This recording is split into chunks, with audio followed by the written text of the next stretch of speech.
경향신문 사설부터 보겠습니다. 이 뉴스 다 보셨죠? 참. 이게 미리 말씀드리자면 몇 군데 신문에서 이걸 다뤘더라고요. 근데 조선일보에서도 다뤘는데 조선일보는 예, 양비론으로 갔습니다. 일단은 민주당의 의혹 제기가 무책임하다. 그러면서도 조선일보조차도 원희룡 장관의 이 처신을 좀 비판을 했더라고요. 이건 아니다. 조선일보가 보기도 아니다 이거죠.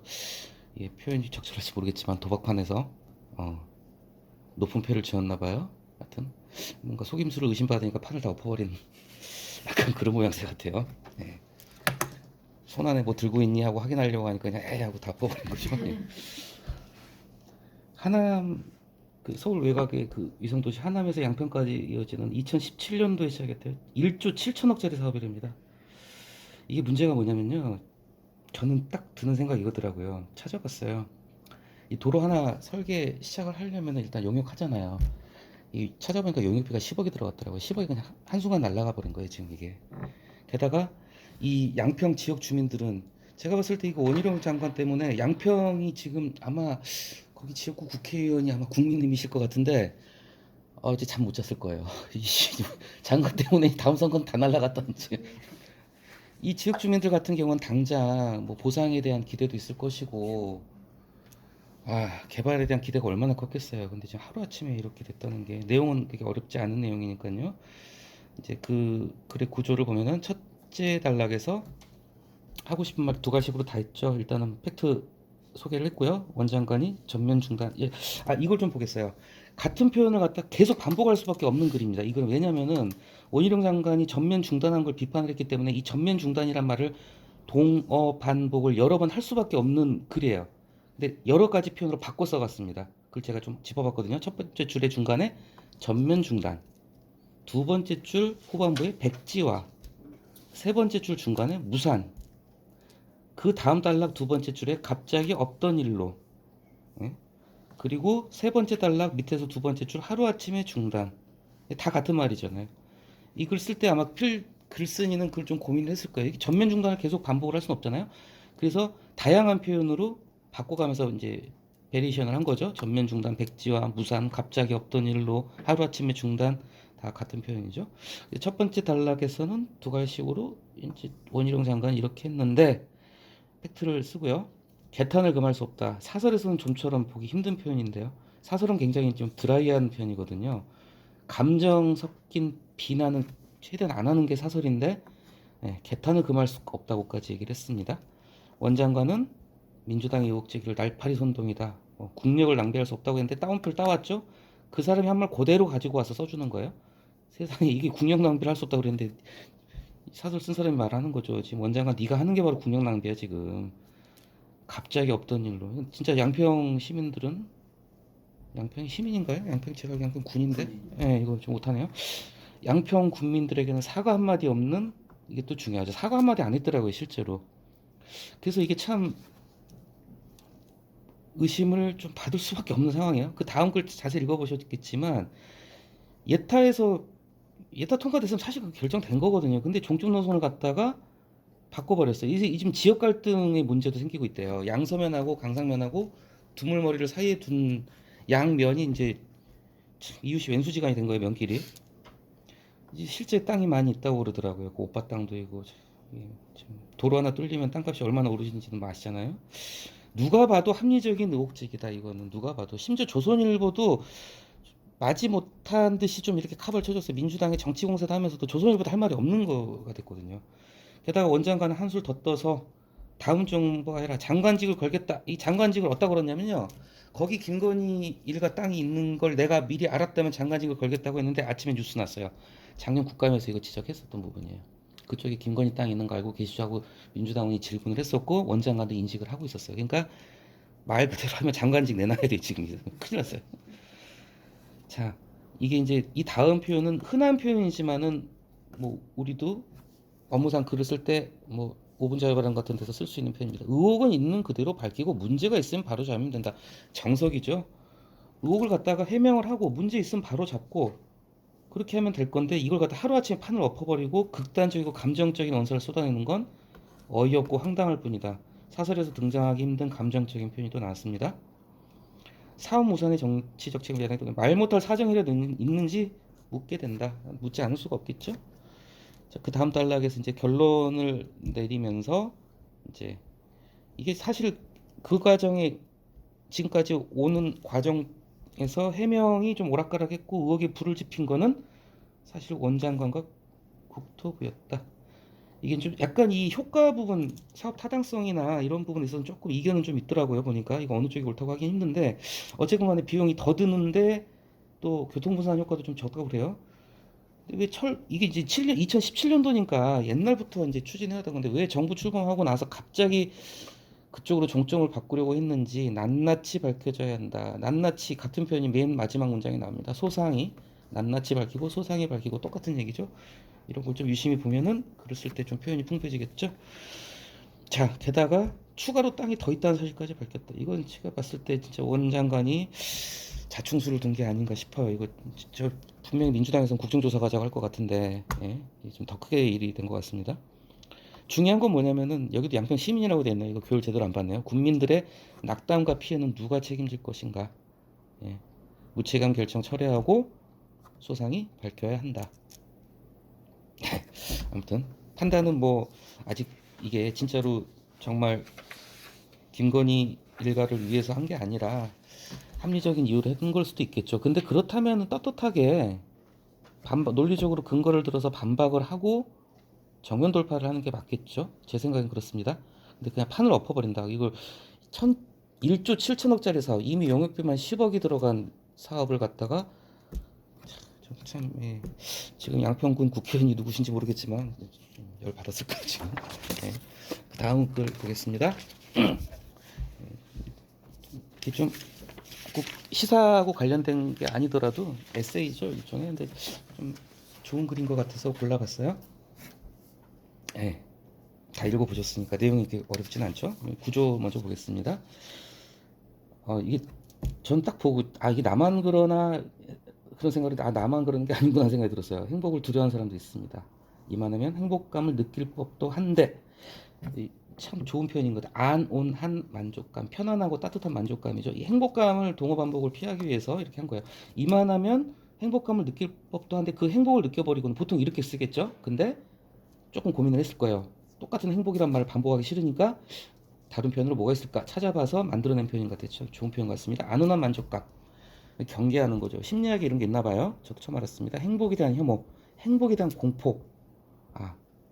좀 행복감을 애써 밀어내고.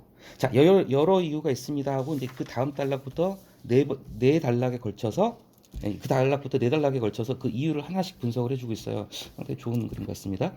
첫 번째, 자, 두 번째, 세 번째, 네 번째 사랑하는 주변 사람에게 단락까지가 이제 그 이유를 갖다 하나씩, 그러니까 이 행복 공포증에 대한 이유를 심리학적으로 분석을 하고 그 케이스들을 갖다가 하나씩 열거해 주는 거예요. 근데 이 케이스를 열거하면서 그 이유를 설명하는 과정에서 그럴 필요가 없다는 걸 또 글 안에 녹여내고 있는 거예요. 굳이 그러지 않아도 된다는 걸 갖다가. 그래서 이제 이유를 하나씩 보겠습니다. 예, 우리 호사다마라고 그러잖아요. 좋은 일이 있을수록 더 조심해야 된다. 예, 호사다마, 뭐 세옹지마. 이게 지금 좋은 일 있으면 언젠간 또 나쁜 일 오겠지. 그러니까 또 나쁜 일이 한번 생기면 또 액땜했다고 그러잖아요. 어차피 인생이 파도처럼 행과 불행이 왔다 갔다 하니까 어떤 그런 미신적인 두려움, 제가 좀 이런 게 좀 있어요. 예. 원래 이 세옹지마는 아시죠? 세옹지마가 뭐냐면 새가 이제 변방새자일 거야 아마. 그리고 옹자가 늙은이옹, 노인옹자. 그리고 막 변방의 노인이 이제 말을 시작으로 해가지고 제가 단 기억 안 납니다만은 그쵸. 말이 생겨서 좋아했는데 화가 복이 될 수도 있겠지. 근데 아니나 다를까 그 아들이 말 타다가 떨어져가지고 다리가 부러졌을 거예요. 그러니까 사람들이 옆에서 아유 저런 하니까 또 화가 또 복이 될 수도 있고 복이 화가 되는 거야. 근데 전쟁이 나가지고 다 끌려가서 다 죽었어요. 근데 다리가 부러져가지고 징집이 안 됐죠. 그래서 살고 뭐 그런 왔다 갔다 한다는 건데 이게 뭐냐면 일희일비할 필요가 없다는 뜻이거든요. 일일이 그때 일희일비할 필요가 없다. 좀 담담하게 살아갈 필요가 있다. 그런 뜻인데 이게 맞는 것 같아요. 우리나라에서는 행운은 반드시 불행을 데려온다. 이런 의미로 사용되고 약간 변질돼서 받아들여지고 있다. 이제 그런 얘기를 한 거죠. 그래서 이런 습관이 행복 앞에서 우리를 더욱 주춤거리게 만든다. 이제 이 박스 안에 보면은 뒤에 나오는 표현인데 참 기가 막힌 표현이죠. 유효기간이 짧은 당첨 쿠폰이다. 매 순간순간 그대로 받아들이자. 두 번째 그 다음 달라 개인적 역경. 이게 약간 이제 어렸을 때 어떤 트라우마라고 해야 될까? 지나치게 좀 엄격한 가정 환경에서 자랐거나 엄격한 교육을 받은 사람들이 좀 이런 게 있을 수 있을 것 같아요. 어린 시절에 불행한 사건 더 많이 온 거고 현재 여름 더 크게 느낀다. 어떤 금욕주의가 철저할 경우에 그럴 수 있을 것 같고요. 그래서 마음이 늘 보초를 선다는 표현도 정말 아, 독창적인 표현인 것 같습니다. 마음이 늘 경계를 하는 거죠. 근데 마음이 경계를 한다는 것 같다가 그러니까 조금 더 생각을 해보면은 이렇게 표현을 스스로 풍부하게 만들 수 있는 것 같아요. 보통 쓰면은 마음이 경계한다. 근데 마음이 경계한다는 표현은 아마 앞에 한번 나왔을 겁니다. 그러니까 다른 표현이 뭐가 없을까 고민을 하다가 말 그대로 경계를 한다는 게 뭘 지킨다는 뜻이잖아요. 군에서 군인들이 보초 선다는 표현을 갖다 쓴 거죠. 그래서 내 안에서 행복감이 발견되는 순간 그걸 밀어내려고 하는 거고. 그다음에 세 번째 케이스. 이거 이런 경우가 많죠. 난 언젠가는 행복해질 거야. 언젠가는 완성이 될 거야. 그래서 나는 지금은 행복하면 안 돼. 이게 바로 이제 완벽주의적이고 마치 우리 수험생들이 대학 가면 실컷 놀아야지. 수능 끝나면 실컷 놀아야지. 그때 행복해질 거야. 그러니까 지금 난 행복하면 안 돼. 공부만 하는 그런 경우겠죠. 완벽주의적 염려가 현재 안주했다가는 곧 후회하는 일이 생길 거라 생각한다. 이대로 만족해서는 안 되고 다그치며 완벽주의적인 성향이죠. 오늘자 행복을 유예한다. 행복을 밀어낸다는 뜻이겠죠. 네 번째 단락에서 이게 어떤 행복을 죄책감을 투영을 하는 거죠. 그러니까 예를 들면은 뭐 이런 걸 것 같아요. 내 친한 친구는 지금 병원에 누워 있는데 내가 행복해하면 될까? 뭐 우리 가족은 지금 이렇게 안 좋은 일이 있고 막 아픈데 내가 행복하면 안 되겠지. 그런 거죠. 트라우마의 생존자나 자살 유가족들에게도 행복의 문은 몹시 긴. 저는 뭐 개인적인 부분에서 이 부분에 상당히 좀, 제 경험이었거든요. 이게 긴 그늘을 드립니다. 밥 먹는 것조차도 굉장히 죄스럽고 그랬어요. 어쨌건 이 네 가지 케이스를 들면서 이런 이유들로 행복을 두려워하는 경향이 있다는 걸 갖다 하나씩 이렇게 친절하게 설명을 해주고 이제 그 다음 단락 행복 혐오론에서부터 이제 작가가 하고 싶은 말을 이제 풀어 쓰고 있어요. 근데 딱 어떤 뭐 이게 논리적인 논설문이 아니기 때문에 딱딱 떨어지는 건 없지만 자연스럽게 문단의 흐름이 이어지는 게 참 탁월한 것 같습니다. 자, 행복 혐오가 문제가 뭐냐면은 그냥 행복감만을 밀어내는 게 아니라 우울감을 높이게 된다. 그래서 뭐 뇌내 어쩌고 저쩌고 이제 약간 심리학적인 용어를 써가면서 이게 결국은 행복을 밀어내는 것에 그치지 않고 사람을 우울하게 만들 수 있다는 그런 경계를 하고 있죠. 그래서 그 다음 단락으로 넘어가서 계속 이어지고 있습니다. 뭐 어쩌고 저쩌고 어쨌든 여러 가지 이유로 앞에 그 네 가지 이유 연유를 갖다가 다 설명을 하고 있어요. 불운이 쫓아올까봐 첫 번째 단락에서 그거 나왔었죠. 세용지마 내가 노력을 덜하게 될까봐 그렇죠. 그리고 다른 사람은 불행한데 나 혼자 행복하면 안 돼. 어쨌건 그런 여러 가지 이유로 봄처럼 찾아온 참 좋은 표현이죠. 봄처럼 찾아온 나의 행복감을 혐오하는 분들입니다. 근데 그러나 그래서 제일 중요한 접속사입니다. 하지만 그러나 이제 작가가 하고 싶은 얘기를 하는 거죠. 그 언젠가 미래를 위해서 지금의 행복감을 애써 밀어나지 않았으면 좋겠습니다. 그리고 아무리 가까운 친구나 가족이라 할지라도 그 사람들에 대한 걱정과 배려 때문에 나까지 내 삶까지 황폐하게 만들지는 말았으면 좋겠습니다. 그리고 참 이런 표현 하나가 글을 완벽하게 살리는 것 같아요. 비유적인 표현으로 행복은 유효기간이 몹시도 짧은 당첨 쿠폰입니다. 금방 사라져 버린다는 거죠. 그래서 어째서 마지막 문장이죠. 유효기간이 다 지난 당첨 쿠폰을 계속해서 손에 쥐고 있는지요. 바로 그래서 다음 단락으로 자연스럽게 이어지죠. 내일이면 사라질 듯 오늘 다 누려라. 당첨 쿠폰 들고만 있지 말고 그냥 써라 이거죠. 쥐고 있지 말고 어차피 사라질 거니까 지금 써라. 지금 행복을 느껴라. 여기서 이제 원천이라는 표현이 계속 반복이 돼요. 그러니까 행복을 가져올 수 있는 게 뭔가 하는데 참 공감이 가는 게 뭐냐면 몰입하고 은밀하고 결국은 할 수 있잖아요. 그렇죠? 나의 마음을 잠시 들여다보고 있으면 그 뭔가에 몰두해 있으면은 행복이 온다 그런 거죠. 그리고 커피의 따뜻한 온기와 냄새, 몰입과 은미, 거기서 바로 행복이 온다. 그게 바로 행복의 원천이 된다. 그리고 정말 좋은 뭐 가족이나 애인이나 내 사람과 함께 가만히 나란히 앉아만 있어도 원천이다. 상당히 서정적이면서 설득력 있는 표현들인 것 같습니다. 그래서 그런 원천의 순간이 자기한테 찾아왔을 때 그때 부디 콤마 찍고 이것도 참 좋은 표현 같아요. 무턱대고 방심 우리가 굉장히 좀 부정적인 의미를 쓰잖아요. 무턱대고 방심이란 말 좋은 의미로 쓰는 경우는 거의 없어요. 근데 부정적인 뜻의 말을 가지고 와서 굉장히 역설적이죠. 아이러니죠. 역설적으로 이 행복을 갖다가 느껴라. 이 부정적인 그 상투적인 어구를 가지고 와서 긍정적인 차원으로 승화를 시켜버린 거죠. 그러니까 참 이분도 글 잘 쓰는 분 같아 보니까. 자, 무턱대고 행복에 방심을 해라. 너무 스스로를 갖다가 엄격하게 경계를 할 필요 없다. 삶의 순간마다 저는 여기서 이 글의 포인트가 여긴 것 같아요. 순간 행복은 결국 순간에 있는 게 아닌가 하는 생각이 들어요. 아, 그 순간마다 나 지금 행복하네. 있는 그대로 받아들이면 좋겠습니다. 마지막 문장도 참 좋은 문장이죠. 행복해도 아무 일도 일어나지 않습니다. 걱정하지 말라는 거겠죠. 예. 저는 그 제가 스스로 이렇게 주문처럼 이렇게 외는 말이 있어요. 그게 뭐냐면은 제가 말은 아닙니다. 어서 본 기가 막힌 표현인데 행복이라는 거는 상황이 아니라 태도다라는 말을 보고 제가 감탄을 했거든요. 상황이 만드는 게 아니라 태도가 만든다. 상황이란 거 외부적인 조건에 좌우돼서는 안 된다는 거예요. 자기 마음의 편안 평온함이 내 마음의 태도가 행복하다면 주위 상황이 어떠하든지 그래서 행복은 상황이 아니라 태도다라는 말을 제가 참 아끼는 말이고요. 또 이제 행복에 대한 격언이랄까 명언이 굉장히 많거든요. 근데 그 중에서 이제 몇 가지를 보면은 행복해지는 비결은 딱 하나라고 그러더라고요. 감사를 마음에 품고 비교를 하지 마라.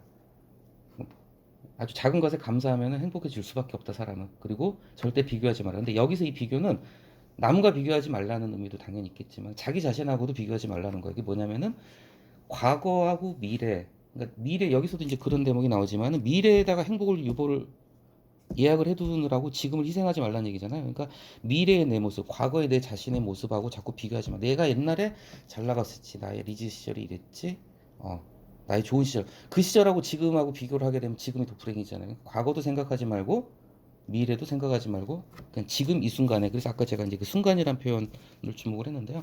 그 순간에 집중하고 몰입하고 음미하는 게 행복이 아닐까. 네, 어줍지 않은 생각을 좀 해봤습니다.